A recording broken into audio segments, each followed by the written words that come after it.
It's been just 2 days since an EF3 tornado tore through Kankakee County, Illinois. The damage, it is wide-reaching. The road to recovery, it is going to be a very long one. Miraculously, nobody was killed. And look at how fierce this tornado was at its peak.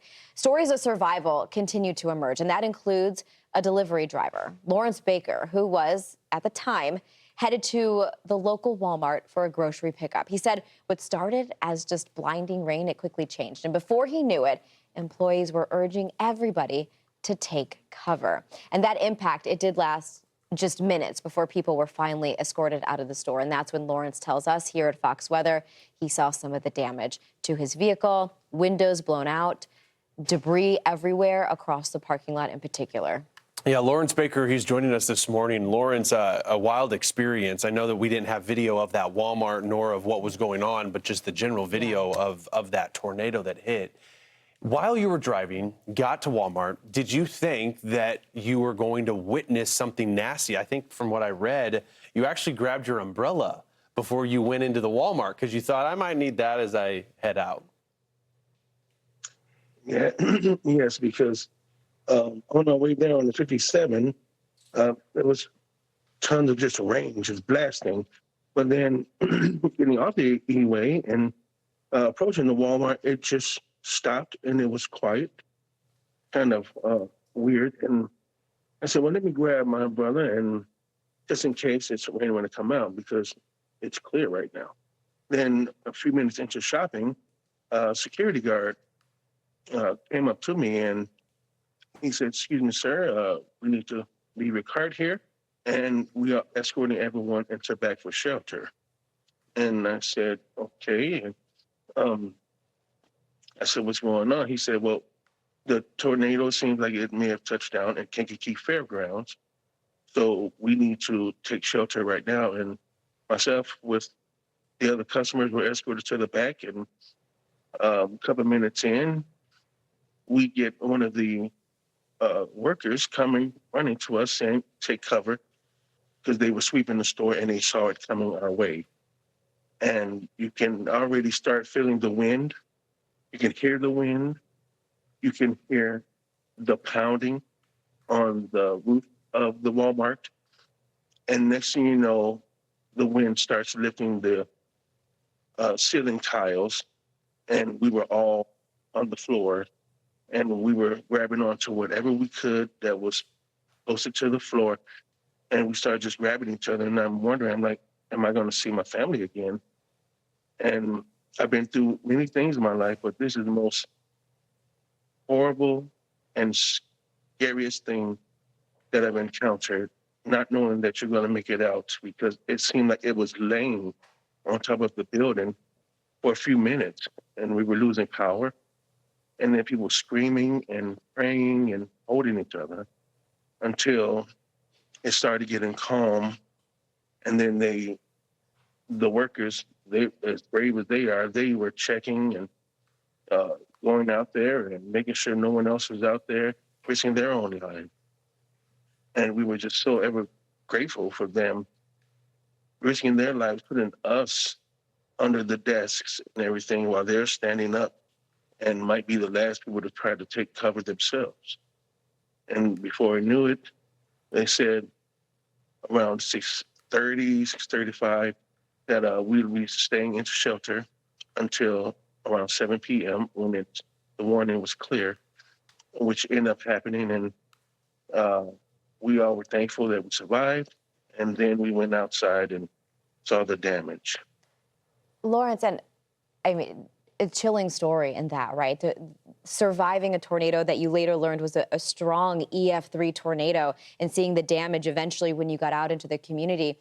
But I've never been to a small Walmart. Walmarts are very large. Mm-hmm. So, you know, yeah, hat tip to the employees and to the security guard, bringing everybody together to alert them of the threat. But just to clarify, too, so you weren't in an actual storm shelter within Walmart, correct? You were, it sounds like, in just an aisle surrounded by just all the product, all the stuff?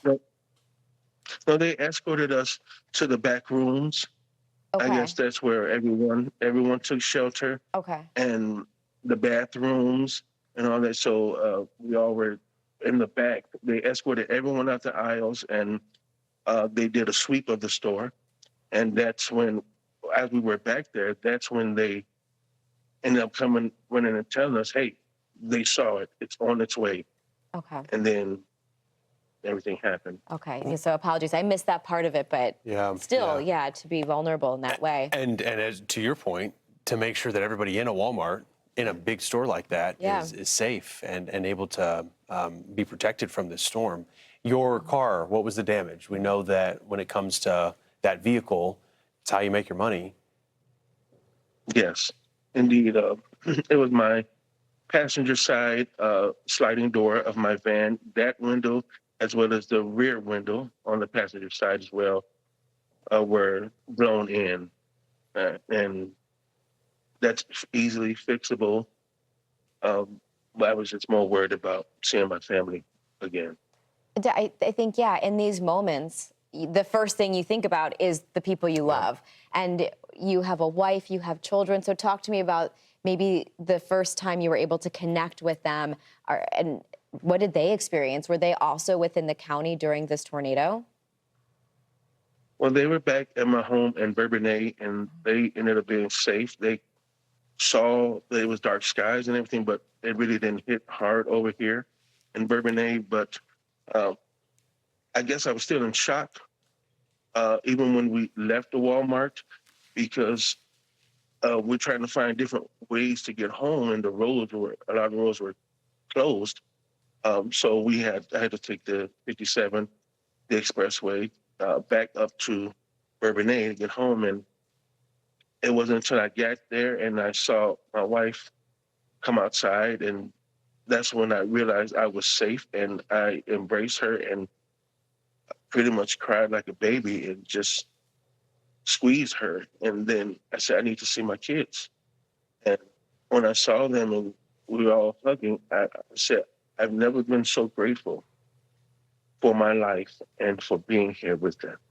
I think having that moment when you're separated from your family and everyone in that Walmart is trying to survive, hoping for the best, but understanding the gravity whenever there's a tornado approaching, it gives you a different outlook on life. And so glad that you were able to be reunited. It has been tragic because while not in Kankakee, there was the loss of life. 2 people died out of the town of Lake Village in Indiana that's powerful. It's now been rated, you probably know, an EF3, peak winds of 150 miles an hour.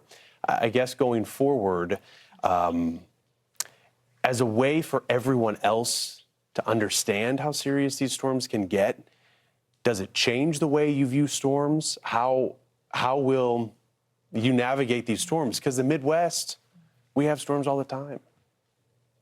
Yes, sir.